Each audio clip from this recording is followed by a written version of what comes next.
Why are you here in Denmark? Well, I am here because I'm nominated to tonight. And usually I never go to those things. And because I have no time. But now I moved back to Iceland. And so I have plenty of time now. And so I decided to come just for 3 days and do this. Good luck tonight. Oh, thank you. Vi skal til at kåre årets udenlandske sanger. What does prizes like this mean to you? Well, I don't want to be ungrateful, but it wouldn't change anything if there were no award ceremonies. I am on a mission, and I am my hardest judge, and I could get the most terrible reviews from hell, but they would never be nothing compared to my own criticism. I'm a much harder judge on myself, and so that still is. I'm still my master and my own servant, and it's slavery sometimes, hardcore slavery. But a lot of highs and lot of defeats, but there's also gorgeous victories that are very lashing. But so ceremonies like this is kind of, I don't know, I think they're funny. I take them with a pinch of salt. It's like Christmas, You dress up, and it's like a game, and you buy presents, or you go to a costume dance and you dress up as a, butterfly or a planet or something, and you go, but it's like a game, But that's important too. I mean, I don't think everything should be serious and pure. Bjork vil ikke være utakken. Why did you decide to move back to Iceland right now? Well, when I always thought I would always live in Iceland, and I thought all other countries were crap. And then I just realized when I did debut that I had to go on a mission and find people. I needed more teachers to teach me. In my job, there is no school. The only school is experience and to work with other people. And I've been very lucky. I've worked with the most gorgeous people there are, And all these people have taught me very many things, But I have to be, with hand on my heart, I can say that I taught them very much as well. It has to be give and take. It's both,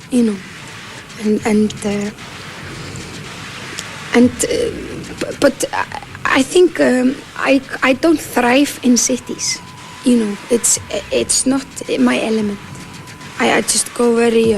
I find it funny. It's like going to an alien planet and hang out with aliens, which is very exciting. You go, oh, I can't believe they walk backwards here, and like all these things. They got 9 legs, and you're very excited. But after a while, you either have to become one of them, and one of my arm had become alien, and then the other one a little bit too, and then the half leg, I decided to go back to Iceland.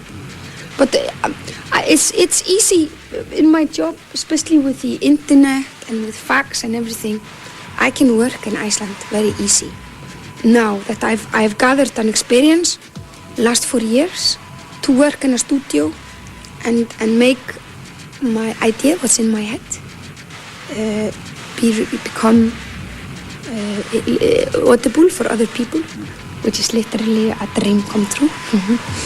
And I can do that, so I would rather do that back in Iceland. You said you left Iceland because you went on a mission. Did you know at that time where or when you would be able to say mission completed? No. I just knew that the songs in my head were a lot better than the songs that were coming out of me. And it was almost, you had to even out that pressure, It's like the songs inside my head are 200 and points or whatever. And outside my head, once I've recorded them, they're only 50 points. How can you even that out, And to be your own midwife, you know, it's hardcore. But it's very exciting.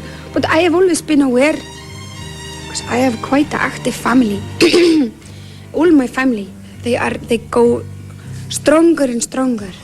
They're very late beginners, and they go all the way till 90-year-old. So I think I probably still have 50 years. So if I'm lucky. So I have still mission complete. It's not, I can't even see it, you know. I called it Homogenic because it was the first album which is only one flavor, and it's me, you know. I mean, I got still a lot of help, but still it was my vision, and this time around it was my kind of beats and my kind of strings, and it was very much. I was aware of that music, Icelandic music, almost does not exist. But for a person like me, I'm, you know, in my age, in 1998, I stand in Iceland and I want to be truthful. What it is. It isn't just people with Viking hats running around and killing each other.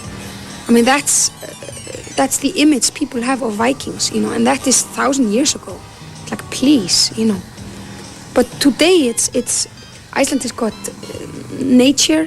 It's like mountains. Even though you're in the center of square of the town, you are still outside, and you have to, you know, it's very nature, and I think that's gorgeous. And I wanted my music just to be truthful, not to lie, not to make it more pretty or more ugly, just truthful.